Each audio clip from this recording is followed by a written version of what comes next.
Xin chào, mình là Thạch Trang. Chào mừng đến với chiếc vlog mùa thu của mình. Vì là những ngày đầu chuyển mùa, thế nên là mình sẽ đi chợ để fill lại đồ trong nhà và mua những cái món đồ mà nó kiểu mùa thu một chút. Ê mọi người, mình có một cái sở thích đấy là mình thích ăn mấy cái bánh mì nhỏ ấy. Xong mình hay mua 2 cái một. Và thỉnh thoảng thì người ta sẽ đưa cho mình 2 cái dính vào với nhau. Sau rồi mình tưởng là đấy là may mắn và mình rất là thích những cái như thế. Thế nhưng mà không, hôm nay mình đi siêu thị mình phát hiện ra là người ta có bán cái loại bánh đấy và người ta ghi nó là Double Virgin.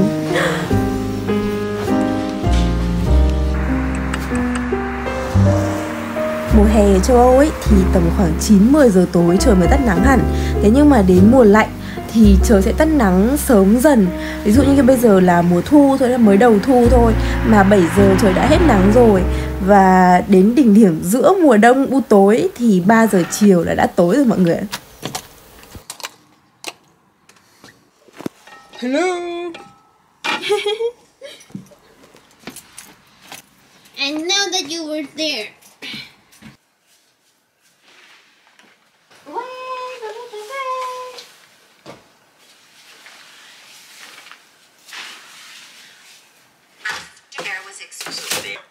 And then there's some things left will continue. Horrible example, but the concept is the parents are. Một mùa hè khi mà nghĩ đến những cái tháng mùa đông tối và lạnh ở châu Âu thì mình thấy rất là ngại. Thế nhưng mà bây giờ khi mùa thu đến rồi thì mình lại cảm thấy rất hào hứng cho cái sự chuyển mùa này. Vì mùa thu thời tiết rất là đẹp và mình cũng rất là mong chờ đến Halloween và sau đó là cả Giáng sinh nữa. And she wasn't even trying to hide it. Nothing to see a row of flow water. Maybe it's okay, cheers. Let's pour this beautiful red wine. Flow red wine. Bữa tối nay thì chúng mình sẽ có tim bò xào với cải thìa, canh rau cải và cà tím kiểu trộn lên, mình không biết nó gọi tên là gì. Thế nhưng mà mỗi lần mình đăng story mọi người hỏi mình rất là nhiều thì mình sẽ nói công thức ở đây. Cái đấy mình trộn với cả muối, đường, nước chanh, tương ớt một chút và tỏi. Mọi người trộn đều lên xong rồi để tầm khoảng 50 phút gì đấy thì là ăn được luôn.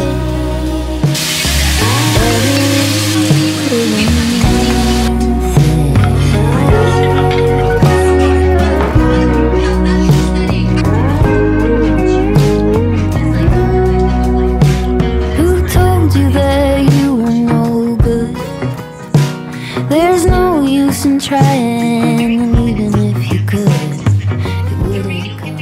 They don't get their. Another thing could be her K-pop collection for a while now. Art people.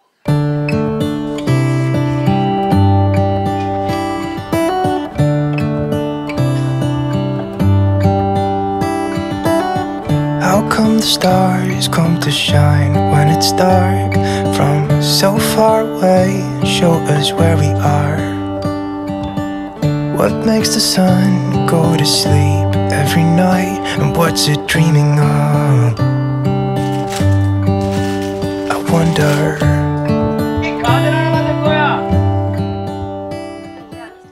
Hello mọi người, trời ơi lạnh quá. Mình phải đánh răng rửa mặt xong rồi lên giường trùm chăn thôi, không thể chịu được. Mới gần đây kiểu cách đây tầm 1-2 ngày là trời bắt đầu lạnh dần. Xong rồi ngày hôm nay là ngày đầu tiên mà mình có cảm giác là kiểu mình ngồi ở trong nhà mình mà mình cảm thấy bị lạnh, bị gai người ấy mọi người. Chắc là sắp phải bật sưởi lên rồi. Cái bàn chải điện của mình hôm nay nó hết pin rồi, mình không nhớ cái đế của nó mình để ở đâu. Thế là mình phải đánh răng vào ngày thật này.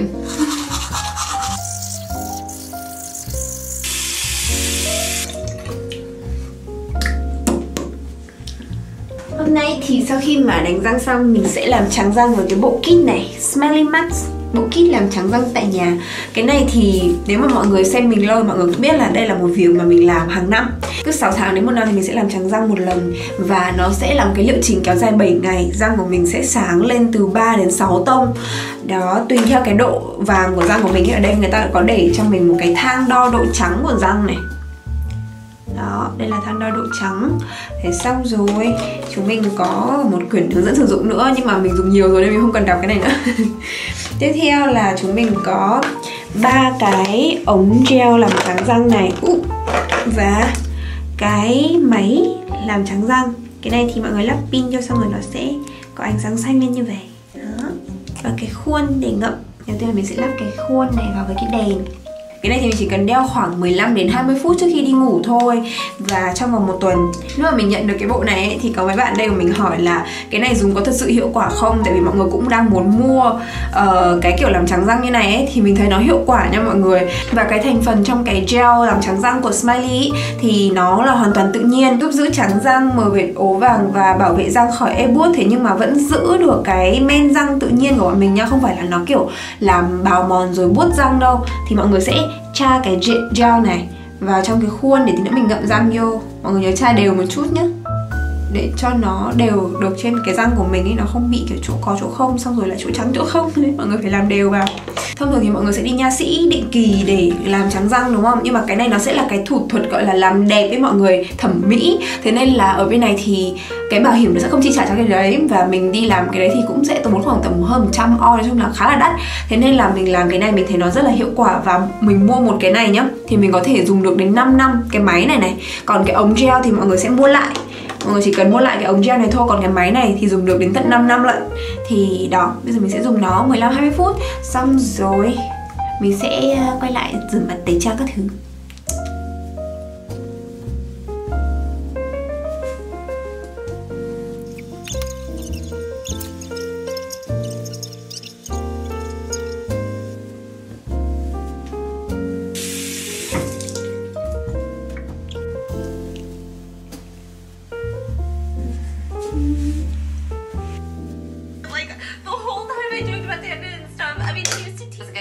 Because I would have exploded. I cut off ties with both of them and ended up with some major trust issues. The mom. Oh, they're still together? They're still together. There was Miss Korea.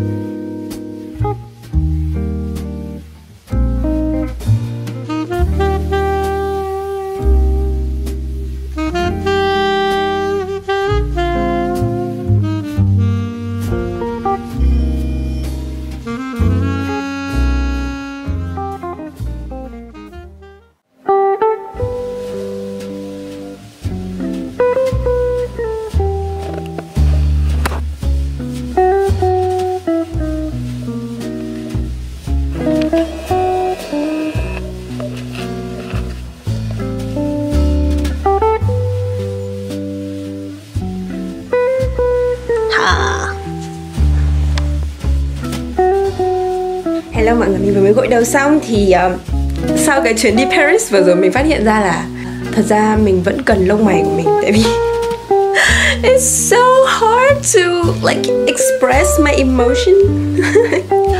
I don't have eyebrows. So hôm nay mình sẽ nhuộm lông mày của mình. Mình sẽ không nhuộm nó thành màu đen đâu, mình sẽ nhuộm nó thành một cái màu nâu sáng, nó kiểu đậm hơn như này để có thể nhìn thấy lông mày ấy. Ok, bắt đầu thôi. Màu lông mày mà mình dùng là màu dark blonde. Và trong lúc đợi nó lên màu thì mình sẽ ăn sáng.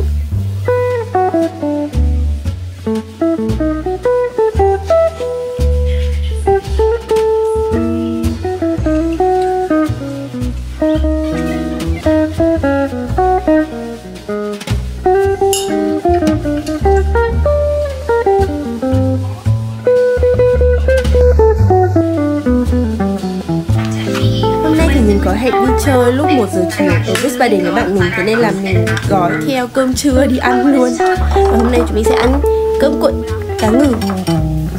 Mình muốn làm cái cơm này tại vì hôm trước mình đi Paris ấy, mình ăn nó ngon quá. Thế nhưng mà mình làm nó không ra được mọi người ạ. Kiểu như là cái cục cơm thì to mà cái nhân thì ít. Mà nếu mà nhân nhiều nó bục ra ngoài. Xong rồi cùng mình phải trộn đều hết cả lên. Xong rồi mình dính miếng rong biển ở ngoài. Thế thôi, mình không làm được, mình không biết tại sao.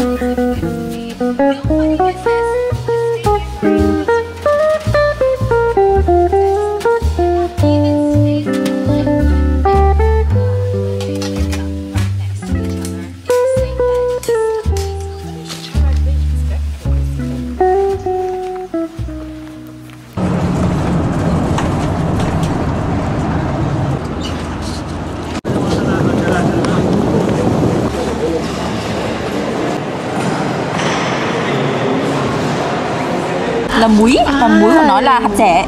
Chị chưa nhìn thấy cái đấy bao giờ. Chị tưởng là chỉ là hạt dẻ rơi đầy dưới đất thôi mình nhặt lên thôi. Đây là em Thanh đang cố hết sức để giải thích cho mình concept của hạt dẻ. Tại vì hôm nay bọn mình đi Wiesbaden để nhặt hạt dẻ, kiểu lấy cái hạt dẻ ở trên cây ý, mọi người. Thế xong rồi mình cứ tưởng là hạt dẻ nó rơi ở đất rồi mình nhặt lên thôi, nhưng mà không phải. Nó mọc ở trên cây, ở trong một cái quả có nhiều gai và có múi. Xong rồi trong cái múi đấy là cái cục hạt dẻ. Mình chưa bao giờ nhìn thấy cây hạt dẻ trông như nào hết. Hello mọi người, mình đang ở trên tàu này. Bây giờ mình đang đi đến một thành phố tên là cái thành phố này bọn mình đi rồi, Wiesbaden. Mọi người nhớ không? Cái đợt mà mình đến Wiesbaden ở để xem mình có muốn ở đấy không. Bây giờ mình sẽ quay lại đấy. Xong rồi hôm nay mình đến đấy là để nhặt hạt dẻ. Chúng mình nhặt hạt dẻ. Đây là một hoạt động rất kỳ lạ mà mình chưa bao giờ làm. Từ hồi mà Thanh là chơi với mình xong rồi kiểu nó chỉ cho mình bao nhiêu thứ, là đi hái rau cái gì, Cái gì nhỉ? Tỏi gấu. Tỏi gấu này, xong rồi bây giờ đi nhặt hạt dẻ. Kiểu sống với hoang dã, cuộc sống hoang dã của em Thanh. Ok. Mình mang cả găng tay làm vườn đi để bóc hạt dẻ. Thanh bảo là nó sẽ rất cứng, nhưng mà mình kiểu bảo là tại sao lại bóc ra? Cái đấy tưởng là nướng lên rồi mới bóc ra ăn chứ, nhưng mà nó không phải là cái hạt đấy nó lại nằm trong một cái gì đấy nữa mà mình kiểu không hình dung ra. Nhưng mà tí nữa chúng mình sẽ xem cái đó. Xong rồi chúng mình sẽ đi chơi quanh Wiesbaden mùa thu. Mọi người ơi, đây là cây hạt dẻ nè.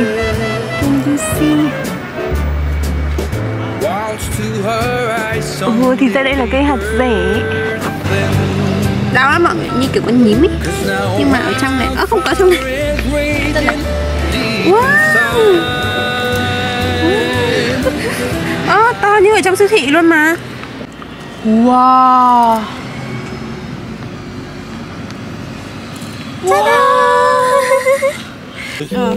Xong rồi mà mình gặp một cái chú vô gia cư sống ở cái công viên đấy. Thế xong rồi chú ấy thấy bọn mình kiểu đi kiếm hạt dẻ. Thế là chú ấy đưa cho cái đống hạt dẻ mà chú ấy xếp ở trên ghế. Kiểu ý là chú ấy ngồi đấy cả ngày ấy, xong rồi hạt dẻ nó tự rơi xuống trước mặt chú ấy. Ist einfach hier fahren oder? Ja, genau. Ja. Dankeschön. Danke.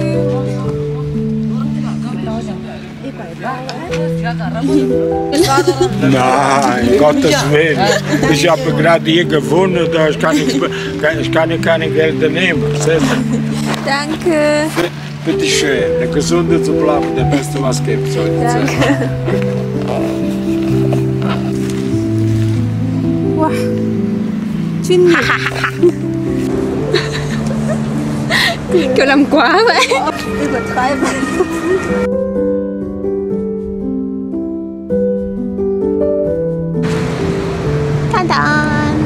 Gai như kiểu một con nhím luôn ấy. Xong nó mọc ở trên cây.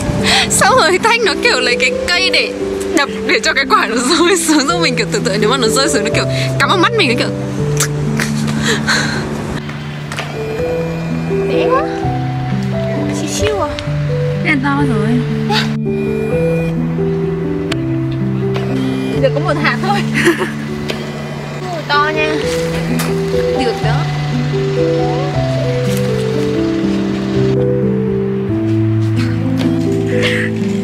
Ok không? Dun dun.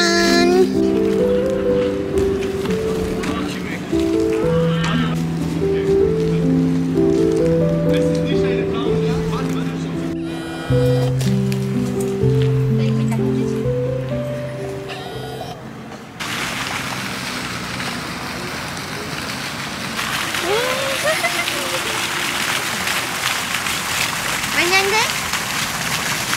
Đi đâu đấy? Nhìn cái chân đáng yêu vậy. Hello.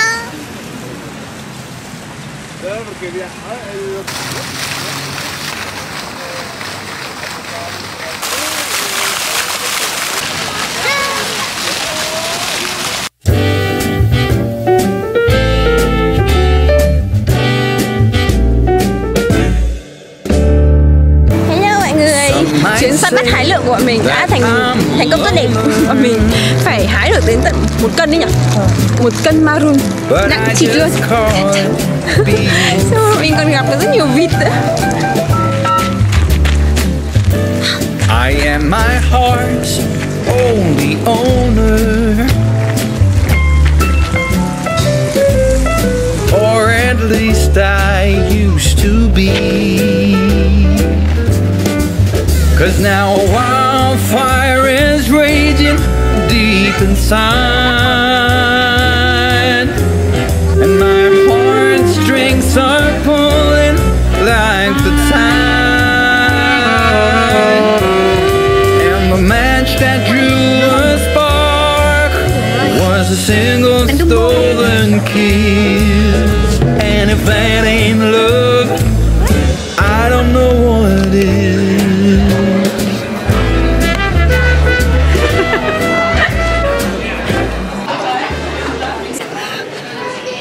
Mọi người nhìn thật kỹ gương mặt này. Nhìn kỹ chưa?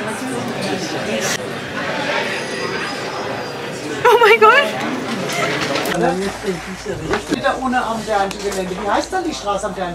Đợt trước mình đến đây mình cũng mua mấy cái prints này. Đây, trông rất mùa thu luôn. Con hổ, con vịt các thứ là mua ở đây á. Treo bức này lên. Trời ơi, không khí mùa thu ngập tràn ngôi nhà.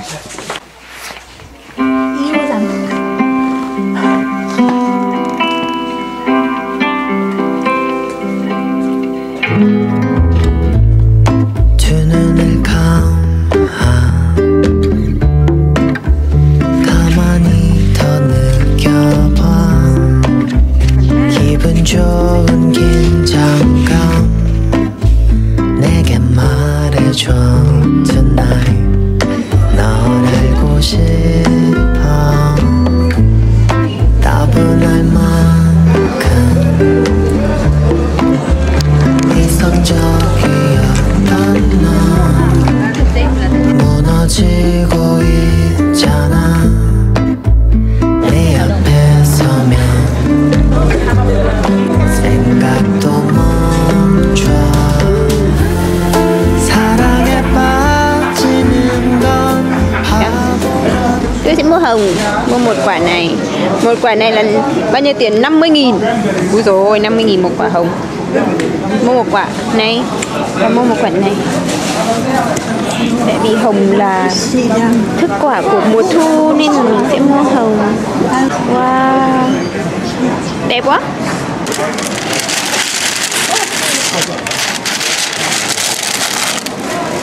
Mình đang bước trên con phố mà trước đây mình bị chim ỉa vào đầu. Đúng cái chỗ này luôn ý, kiểu cái chỗ mà bắt đầu đi vào trong trung tâm thành phố.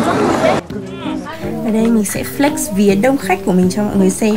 Tại vì kiểu lúc mà mình quay mình không để ý đâu, nhưng mà lúc về edit mình mới thấy là lúc mình vào nhá, cửa hàng này không có một bóng người luôn. Thế xong rồi chỉ 2 phút sau là kiểu người đông đến mức mình không thể quay được. Tại vì kiểu mình quay mình hay phải tránh người ta ra ấy, thì nó đông quá đến mức mà mình chỉ có thể quay những cảnh cận cận thôi. Mình không quay toàn cái store được nữa, tại vì đông người không đi được, không có chỗ đi luôn.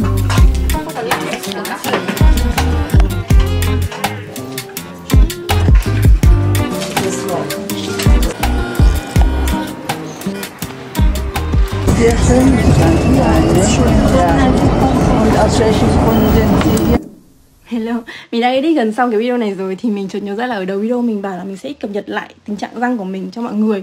Thì mình sẽ nhảy vào đây update nhanh một phát. Thì đây là răng của mình. Sau khoảng 5 ngày dùng thì nó đã lên đến tầm khoảng độ 2-1 gì đó. Thì rất là hiệu quả. Nếu mà mọi người muốn đi tiệc hay là đi gì đấy mà cần có một nụ cười trắng sáng tự tin thì mọi người có thể tham khảo dùng em này trước khoảng 1 tuần. Sắp tới 15 tháng 10 thì Smiley cũng có giảm giá, thế nên là mình sẽ để link ở dưới cho mọi người nha. Link chính hãng, mọi người nhớ click ở dưới đó để mua nha.